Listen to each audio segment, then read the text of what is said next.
Assalamualaikum warahmatullahi wabarakatuh. Kembali lagi dengan saya Jumria dengan Sambuk 18 2005. Baik, saya di sini akan menjelaskan beberapa atau apa yaitu sistem operasi mobile. Langsung saja ke definisi dan fungsi mobile OS.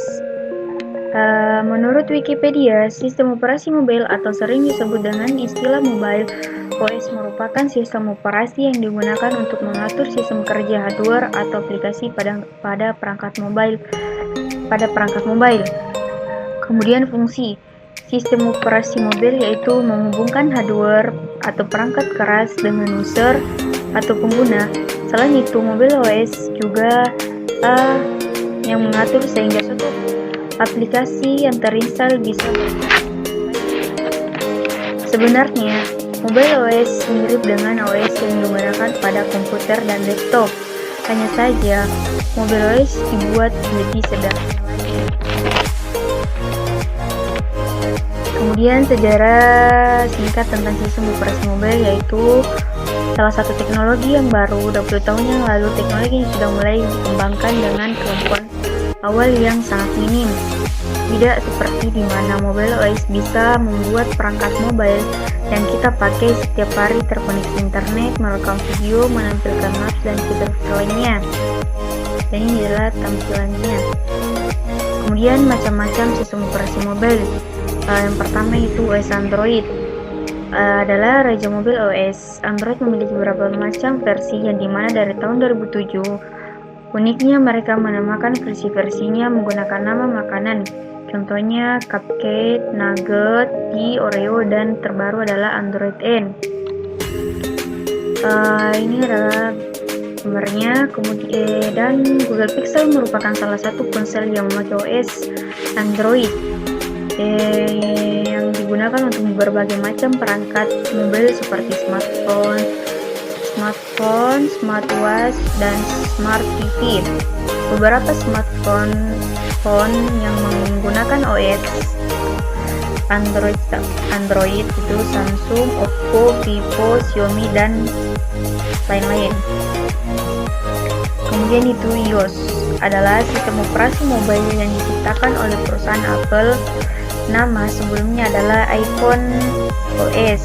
Sistem operasi ini khusus digunakan oleh perangkat-perangkat mobile buatan Apple yaitu iPhone, iWatch, iPod, dan Apple TV. Ini adalah tampilannya iPhone X yang menggunakan iOS untuk sistem operasinya. OS ini pertama kali dirilis pada tahun 2007 dan bersifat closed source sehingga perangkat-perangkat dari vendor selain Apple tidak bisa menggunakan mobile OS ini. iOS berada di urutan kedua dari Android dari sisi penggunanya saat ini. Kemudian itu Kaios. Mobile OS ini dibangun dari reruntuhan Firefox OS yang merupakan OS untuk perangkat mobile, namun telah dihentikan karena alasan ingin fokus terhadap perangkat smart TV. Nah, Kaios bisa di bidang versi baru dari Firefox OS, yang mana mobile OS ini lebih ditujukan untuk fitur phone atau biasa kita sebut ponsel fitur. Fitur phone Nokia versi 8110 atau Nokia Pisang adalah salah satu ponsel genggam yang menggunakan Kaios. Tidak hanya Nokia, vendor lain yang menggunakan OS ini yaitu Doro, Micromax, dan Bullet. Ini adalah gambarnya. Nokia 8110 sudah menggunakan Kaios. Meskipun Kaios kalah pamornya dari Android dan iOS, namun Google melihat jika Kaios memiliki peluang yang cukup bagus ponsel fitur dan mendukung OS dengan menyuntikkan dana sekitar 134 miliar. Selanjutnya itu BlackBerry OS. Mobile OS ini diciptakan oleh perusahaan RIM, Research Information, yang berasal dari Kanada. Smartphone BlackBerry yang menggunakan OS ini sempat booming sebelum adanya Android dan iOS. Pada tahun 2008, BlackBerry mencapai puncak kejayaannya di Indonesia. Ini adalah tampilannya smartphone BlackBerry dengan BlackBerry OS. Ibu rumah tangga, pebisnis, pelajaran, dan pengguna lainnya sangat bangga jika menggunakan ponsel pintar ini. Hal ini dipicu karena ada satu aplikasi yang populer dan sangat menarik untuk dipakai yaitu BBM, BlackBerry Messenger. BlackBerry mulai ditinggalkan oleh pengguna setelah boomingnya ponsel Android dan iOS. Selanjutnya itu Windows Phone adalah sistem operasi mobile yang diciptakan oleh perusahaan Microsoft. Meskipun saat ini masih ada smartphone yang masih menggunakan OS Windows Phone, namun perusahaan Microsoft tidak akan menghentikan seluruh update-nya. Keputusan tersebut diambil karena kurangnya minat terhadap perangkat mobile dengan OS Windows Phone. Ini adalah tampilannya. Nokia Lumia menggunakan Windows Phone 10 untuk OS-nya.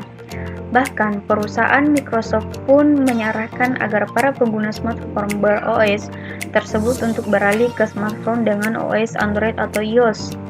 Padahal dulu Microsoft dan Nokia telah bekerja sama untuk mencoba keberuntungan dan di pasar smartphone. Kemudian Nokia pun menggunakan mobile OS Windows Phone untuk ponsel pintarnya. Nokia Lumia adalah salah satu smartphone yang menggunakan OS ini. Kemudian Symbian dikembangkan oleh perusahaan bernama Symbian Ltd. OS ini dirancang untuk perangkat mobile masih ingat dengan Nokia N series. Nah, ponsel-ponsel tersebut menggunakan sistem operasi ini. Selain ponsel Nokia, beberapa vendor ponsel seperti Samsung, LG, dan Sony Ericsson juga menggunakan OS Symbian. Saat itulah puncak kejayaan Symbian berlangsung. Kemudian desain OS, sistem operasi dikembangkan oleh perusahaan Samsung. Dengan adanya desain, mereka berharap bisa melepaskan diri dari ketergantungan terhadap OS Android bersatuan Google. Inilah tampilan UI dan UX OS Tizen. Sama seperti OS Android, Tizen juga bersifat open source dengan inti program dari Linux. Tizen versi 1.0 diluncurkan pada 2012 dengan kode nama Larkspur. Adapun smartphone yang sudah menggunakan OS Tizen yaitu Samsung Z1, Samsung Z2, dan Samsung Z4. Kemudian itu Fuchsia OS. Google sebagai perusahaan induk dari OS Android saat ini ternyata sedang mengembangkan OS untuk masa depan yang bisa jadi ini adalah penerus dari OS Android. Fuchsia merupakan OS yang berjalan di peran mobil seperti smartphone, tablet, dan laptop. Tampilan UI dan UX OS Fuchsia.